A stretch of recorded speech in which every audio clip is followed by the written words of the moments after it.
I mean, these ladies, along with hundreds of others, have literally become my family. Many of them consider themselves my daughters, and I consider myself their father.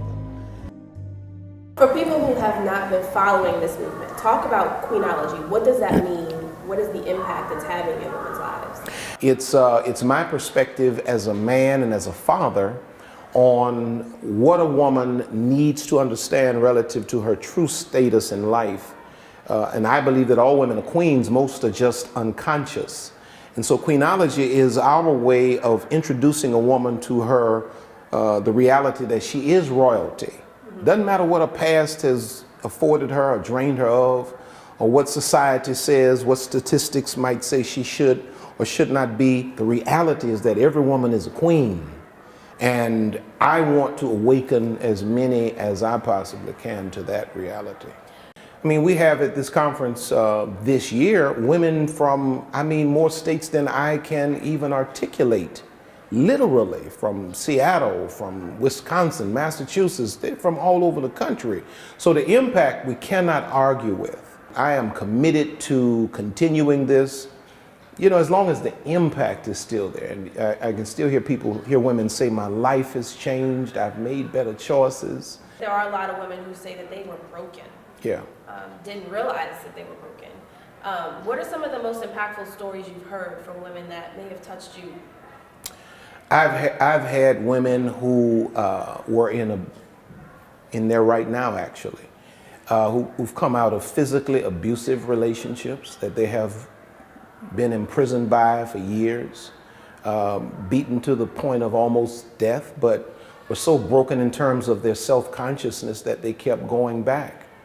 And something as simple as me sitting on YouTube and teaching something called the father-daughter talk, everything a woman should have heard from her father, shifted something in this woman's self-perspective to the point that she ended that relationship and is now educating herself, has taken authority of her own life, and is now in a safe place. The one thing I will say is that every woman at some point in time has to take a step back and discover herself. Individuality is a lost art.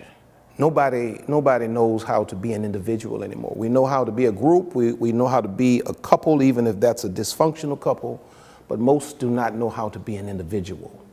And if a woman embraces her individuality, it is in the quietness of that individuality that many of the things that I teach will be revealed to her by the Spirit of God who's within her.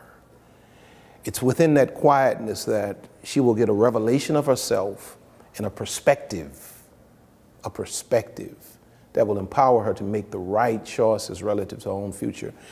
You talked a little bit about kind of getting out of your comfort zone, coming here to Houston, away from New Orleans, Wow. where you had the father-daughter talk, coming here to do Queenology, and you kind of broke some news on your social media this week about launching this a little further. Let's talk about the next steps and where this is going. I'm almost scared to talk about it. It's going to happen. I mean, you're going to get people who want to hear this and want to bring it to where they are. It's going to happen. I have a vision for next year to bring this whole Queenology movement nationally to major cities.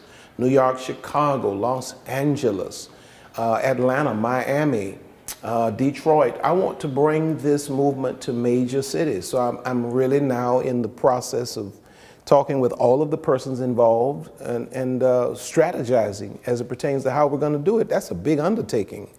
But I just feel I'm carried by the wave, by the tide or whatever you call it. I just feel this is the time. I feel like it's the right thing to do. Talk about kind of what made you want to bring this to the next level. You talked a little bit about it today.